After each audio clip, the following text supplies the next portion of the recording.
Como é próprio da homilia, ela se centra na palavra de Deus proclamada. Por isso estou olhando aqui os 3 textos bíblicos para que possamos percorrê-los na nossa reflexão, na nossa partilha. A homilia é um momento de levar a boa nova, a palavra de Deus, ao coração dos fiéis. Ela é a fonte fundamental da nossa fé. Dela brota também a doutrina da igreja. Tem gente que acha que são 2 coisas muito distintas. Não, quem conhece a doutrina da igreja sabe que ela se constrói linha por linha à base da palavra de Deus. Ela brota, ela é apenas uma maneira de trazer a palavra de Deus para a vivência e dar segurança para a vivência e testemunho da nossa fé. Mas a fonte primordial é a palavra. Então, por isso, quando fala anuncia a palavra, está dizendo, ao mesmo tempo, a palavra, a Escritura Sagrada e a doutrina da igreja que dela emana. Estamos celebrando o padroeiro Santo Antônio e, nesse caso, nos pede um pouco mais a atenção muito voltada para a palavra de Deus, pelo tanto que esse santo se mostrou conhecedor da palavra de Deus. Quem quer ser um bom devoto de Santo Antônio, deve amar com profundidade a palavra de Deus. Deve ter a palavra de Deus como aquele livro de oração, de primeira ordem em sua mão.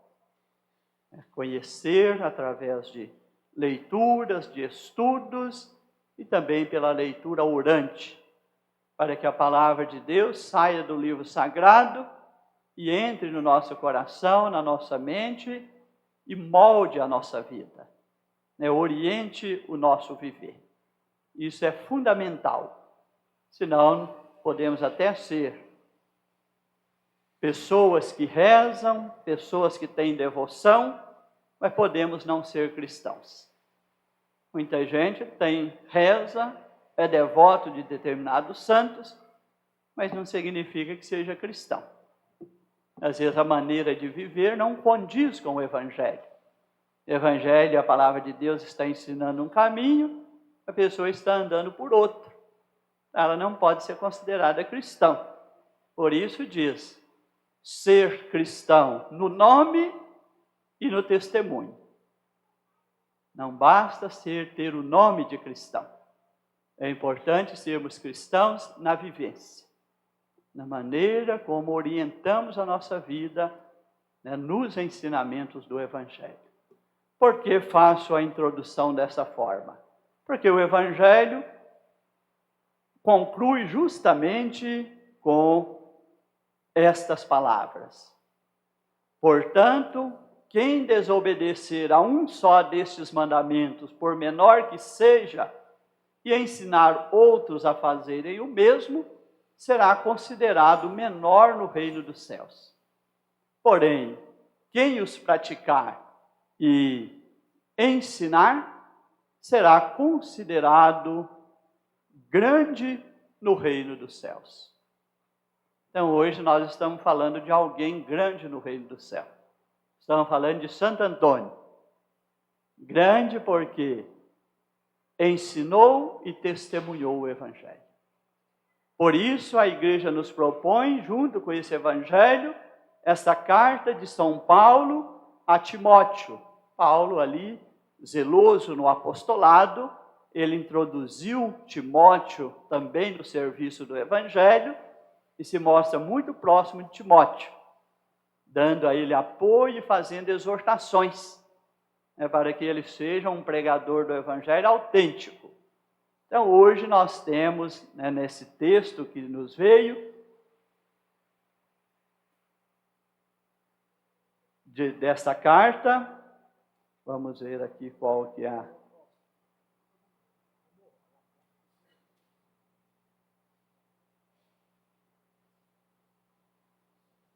texto de Timóteo, parece que aqui está meio 2 Timóteo.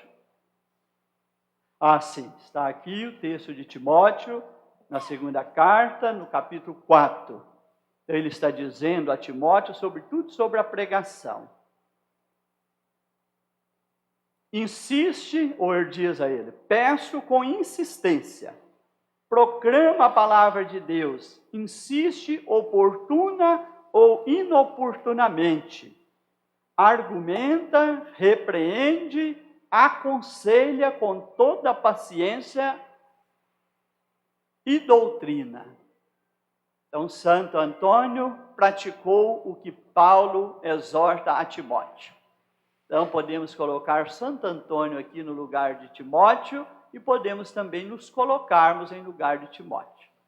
Todos nós, principalmente sacerdotes e diáconos, mais diretamente responsáveis pelo anúncio do Evangelho. Paulo está dizendo, e a igreja quis hoje, ao definir essas leituras para a missa em honra de Santo Antônio, quis dizer que Santo Antônio fez isso com muito afinco. Santo Antônio, de fato, é reconhecido como pregador do Evangelho, insigne pregador, grande pregador, porque tinha profundidade no conhecimento da palavra de Deus, tinha profundidade no conhecimento do Evangelho, surpreendeu a muitos com esse conhecimento. Tem duas falas interessantes. O Papa, ao ouvir Santo Antônio, o chamou de Arca do Testamento. Dentro de Antônio está o Evangelho, está a palavra de Deus. Tem um outro momento da sua vida que as pessoas dizem, se perdermos ou rasgarmos, ou se todos os exemplares da Bíblia forem desaparecerem, Antônio é capaz de escrevê-los novamente. Tanto conhece a palavra. Ele nem precisava mais do livro físico da palavra de Deus. Tão imbuído estava dessa palavra para ensiná-la. E Santo Antônio, nas suas pregações também, ele é considerado que ele tem a ciência dos anjos.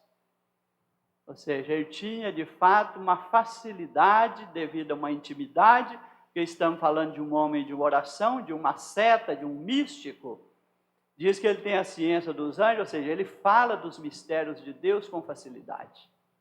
E os anjos conhecem a Deus, né? Estão no convívio, né? Estão na face a face com Deus. Então, ele tem a ciência dos anjos, né? Seres celestiais. Parece que ele já está com Deus na glória, na eternidade. Ele fala com facilidade do ser e da intimidade de Deus. Então, ele tem a ciência dos anjos. Assim, é a maturidade desse grande pregador do Evangelho, Santo Antônio, que com certeza proclamou a palavra oportuna e inoportunamente. Qualquer obstáculo que surgia não era impedimento para Antônio insistir na pregação. Mesmo quando ele foi boicotado quando ia fazer um sermão, foi impedido, ele foi para junto das águas para proferir o mesmo sermão e diz, né, sobre a sua vida, que os peixes vieram para escutar. Ou seja, Antônio não deixava, não desistia de proclamar a palavra oportuna e inoportunamente. Argumenta, repreende. Antônio soube fazer isso porque ele combateu muitas heresias do seu tempo. Então é preciso conhecer com profundidade para apontar as heresias, o erro. Como nós estamos vivendo hoje muitas heresias, muitos erros na maneira de acolher a palavra de Deus e de buscá-la, talvez fazendo uma escolha seletiva da palavra. É o que nós vamos falar na parte mais final aqui, ou podemos até caminhar na direção dela. E assim, ou logo em seguida, vai chegar o tempo em que não suportarão a sã doutrina, mas com o purido da curiosidade nos ouvidos, se rodearão de mestres ao sabor de seus próprios caprichos.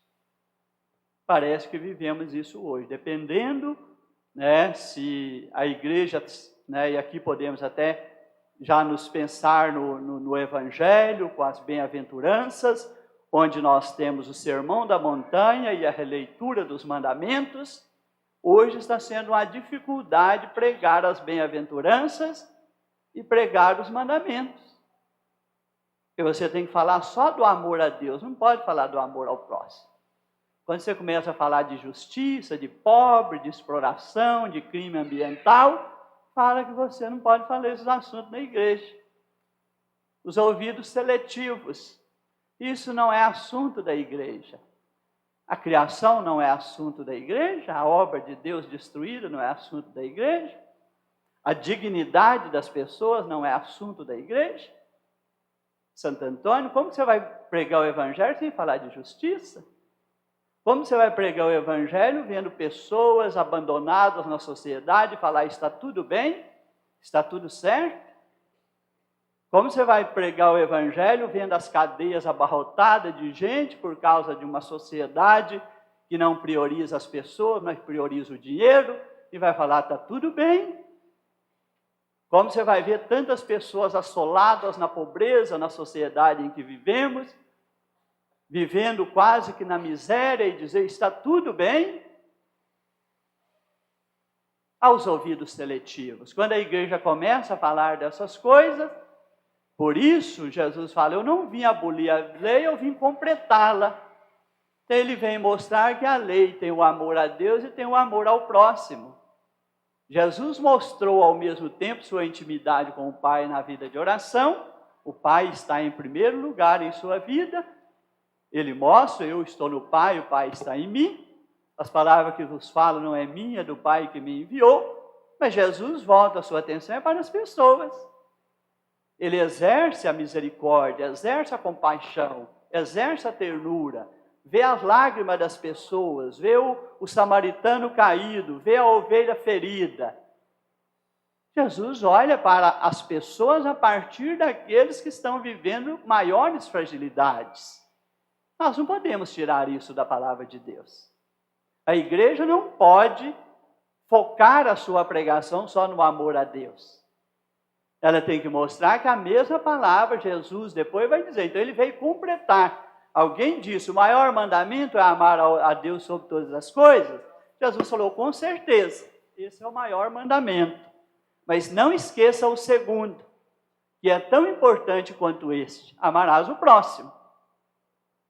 E depois ele vai dizer, amar o próximo como vos amei, a ponto de dar a vida, de se colocar no lugar, numa experiência de profunda empatia. A igreja nos deu esse ano uma campanha da fraternidade sobre a amizade social. Vós sois todos irmãos.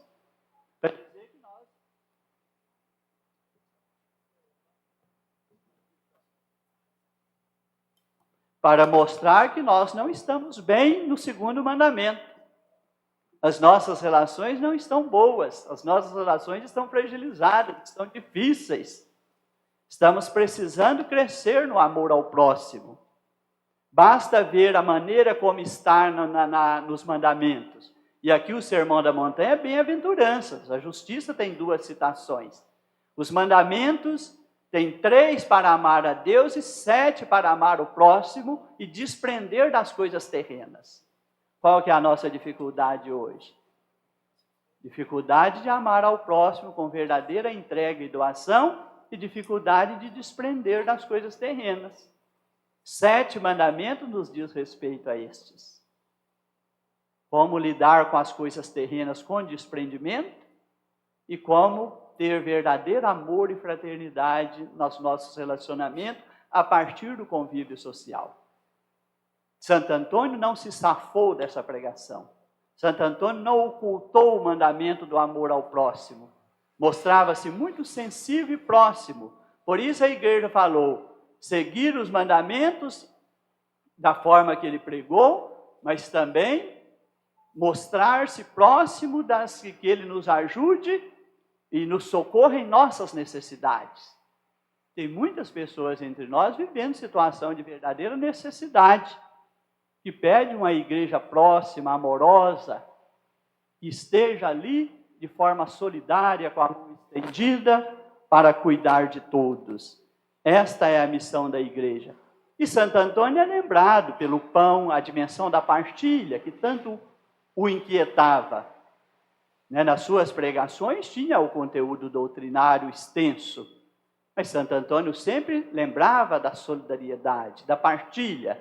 Tanto é que ele é lembrado, abençoa-se o pão de Santo Antônio. Não é apenas um amuleto para eu levar e pôr lá na minha casa para que nunca falte alimento. Pode ter esse sentido, sim. Mas nós temos que lembrar da farinha da vasilha da viúva. Quando se partilha, por pouco que seja, ninguém passa fome. O pão milagrosamente se renova na mesa onde há partilha. Mas aonde há egoísmo, aonde há apego, onde há acúmulo, muitos ficam sem alimentar. Então nós temos que levar esse pão não apenas para pensar na minha mesa, mas é para pensar na mesa de todos. Que não falte o pão, que eu não segure o pão que o outro está precisando de alimentar. Que eu não segure o pão que falta na mesa do outro, para que todos possam viver com dignidade. Então, e Santo Antônio, quando é lembrado como casamenteiro, Santo Antônio é lembrado como casamenteiro porque a preocupação dele com as noivas pobres. As noivas que não podiam pagar o dote eram humilhadas por causa disso. Não podia casar porque naquela época tinha que ter um valor financeiro chamado dote para ser empenhado ali em favor da família daquele noivo com quem iria se casar. Então aquela família pobre não poderia empenhar esse dote. E essas jovens eram humilhadas porque não tinham essa condição financeira e social. Olha a preocupação de Santo Antônio. Ele diz: o casamento deve ser por amor, não deve ser pelo dote. Aí começou a combater o dote. Vamos ajudar que os casais possam celebrar o matrimônio, constituir família por amor, não por dote, não por barganha. Olha o lado social da pregação. Outra coisa importante vai para a primeira leitura. Santo Antônio preocupava-se que naquela época quem endividava era preso. Ele lutou contra uma lei que prendia quem se endividava às custas de pagar a sua dívida. Ele falou: confiscar os bens já é pesaroso, já é lamentável. Muito mais prender quem é deve. Aí empenhou-se para a mudança da lei. Que a lei fosse no máximo ao confisco dos bens. Mas que ninguém fosse preso meramente porque era devedor. Então, minha gente, olha aqui, se a gente prega isso nos dias de hoje, olha a atualidade de Timóteo. Vai chegar o tempo em que não suportarão a doutrina, mas com o purido da curiosidade nos ouvidos, rodearão de mestres ao sabor de seus próprios caprichos. Se o bispo aqui não está falando que os diocesanos querem ouvir, eles vão para a internet procurar um bispo que fala o que eles querem na sua curiosidade, nos puridos do seu ouvido, ouvir. O padre da sua paróquia não está falando o que te interessa, você vai para a internet procurar um padre que prega do jeito que te interessa. Então, nós temos que ver como lidar com essas situações. Será que a pregação está errada? Ou será que é o nosso ouvido que não quer ouvir o que tem que ouvir para se converter? Acho que temos que fazer esse questionamento. Pode ser que, de alguma forma, aquele pregador não esteja tão preparado e possa até passar por uma correção fraterna para que melhore sua pregação. Mas grande parte das vezes não é isso que está acontecendo. É porque, às vezes, o sacerdote fala de questões sociais, fala de questões de injustiça, de desigualdade social, de crime ambiental. A pessoa não quer ouvir isso, não. Como se essas coisas não existissem. Seu ouvido não quer converter à altura desse anúncio. E assim, deixando de ouvir a verdade, se desviarão para fábulas. Eu quero pregações mais intimistas, só de louvor e de adoração. Não quero uma pregação que exija mais em termos de uma conversão mais profunda. Tu mostras vigilante em tudo, suporta o sofrimento, desempenha o teu serviço de pregador do Evangelho. Antônio fez isso com afinco. Cumpre com perfeição o teu ministério. Aqui eu me coloco humildemente sob a intercessão de Santo Antônio. Ele não me deixe fraquejar no que é minha missão junto a uma igreja diocesana. Não fraquejar em levar a palavra de Deus e a doutrina da igreja com firmeza aos sacerdotes e ao ouvido dos fiéis. Temos sim que pregar a palavra de Deus, com perfeição, porque é próprio do nosso ministério. Assim nós nos deslocamos para a primeira leitura, e aqui eu quero falar do tempo de graça, que estamos caminhando para jubileus. Jubileus é tempo especial na vida da igreja. É tempo, no Antigo Testamento, a cada 50 anos tinha um grande jubileu. Todos que estavam encarcerados ou que tinham perdido seus bens por dívidas, tinha tudo reconstituído. É o ano da graça do Senhor. Todo mundo voltava a se colocar numa mesma condição de dignidade. Tudo era restaurado. Ninguém ficava preso e todos recebiam um quinhão ali de propriedade suficiente para levar uma vida digna. Era um ano muito especial e muito esperado. Então, a primeira leitura nos veio trazendo o profeta Isaías. Sabemos que é Jesus que realizou esse ano da graça, ele que tirou de nós toda a prisão. Então, tudo que é aquilo que torna o homem cativo por dentro e preso por fora, ele veio trazer essa libertação, veio trazer a consolação também dos aflitos.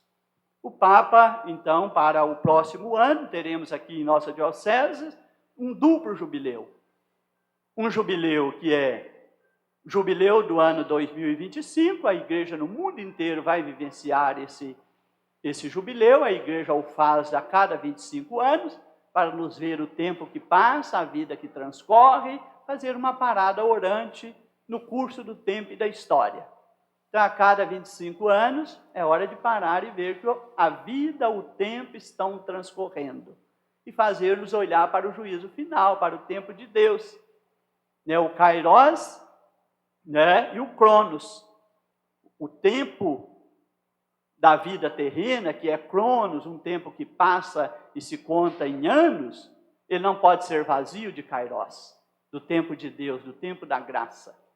Então, devemos simultaneamente viver a passagem do tempo e a presença da graça no tempo que corre. Porque estamos caminhando para um tempo pleno, o dia do Senhor. Então, a cada 25 anos que passa, devemos lembrar que estamos mais perto do dia do Senhor. Devemos estar mais preparados para entrar na glória de Deus. E aí, o ano 2025, e na nossa diocese, 70 anos de criação, de instalação dessa diocese. Então, vai ser também um ano jubilar. Queremos que seja um ano da graça. Providencialmente, Santa Teresinha nos visitou essa semana. Eu falei, ali já inaugura e abre, nos chama a viver tempos de graça. Santa Teresinha, na nossa diocese, já foi um tempo de graça. Já podemos invocar sua intercessão por nossa igreja diocesana, quando suas relíquias nos visitou essa semana, chegando aqui no dia 10 e regressando hoje, dia 13. Então, nós vamos caminhando, e agora no dia 16 de julho, nós vamos abrir o ano jubilar de 70 anos. E o Papa vai nos pedir no dia 28 de janeiro, abrirmos na diocese o ano santo, do jubileu do ano 2025. Que seja de fato o ano da graça. E o Papa colocou peregrinos da esperança, peregrinos de esperança. Porque se formos falar de todas as coisas ruins que estão acontecendo entre nós, todo mundo tem vontade de morrer agora. Tem tanta coisa ruim no mundo. O Papa fala, o cristão precisa ser peregrino de esperança. Ele não pode cair no desame e no pessimismo. Não pode se entregar ao negativismo. Ele precisa fazer sua parte na vivência e testemunho da fé e alimentar a esperança. Que tempos e dias difíceis precisam ser superados. E poderão ser superados com a ajuda da graça de Deus, se nós nos fizermos instrumento para a graça de Deus agir. Então eu leio só a parte final, porque sabemos que se cumpriu em Jesus, E o que vem na parte final, então, para os peregrinos de esperança? Na parte final dos peregrinos de esperança, nós temos no profeta Isaías. Vamos ver aqui. Para proclamar o tempo da graça do Senhor. É um ano jubilar. Tudo voltará à sua integridade originária. Toda a servidão irá cessar. Todos os presos serão libertados. Todos que perderam seus bens serão restituídos. É um tempo de alegria, e de contentamento para todos. Para consolar todos os que choram. Para reservar e dar aos que sofrem em Sião uma coroa em vez de cinzas. Então não vamos pôr mais sofrimento em cima de quem está chorando, não. Ano da graça é para a gente aliviar a dor de quem está chorando. Tem muita gente chorando entre nós. Precisa ser aliviado de suas dores. Tem muita gente sofrendo entre nós. Não podemos aumentar o peso destes. Precisamos dar a eles força para seguir na caminhada. Não precisamos não colocar mais cinza. Quem está na dor, no sofrimento e no choro, não precisa de penitência, não, já está na sua penitência. Precisa receber a coroa, algo de animador, algo de fortalecedor. O óleo da alegria em vez da aflição. Os aflitos já estão na sua angústia. De que maneira podemos ajudá-los a recuperar a alegria perdida? Que o ano da graça seja para nós esse tempo de consolação, tempos de fortalecermos os nossos relacionamentos para vivermos a harmonia da vida fraterna, ajudados pela graça de Deus. Assim seja.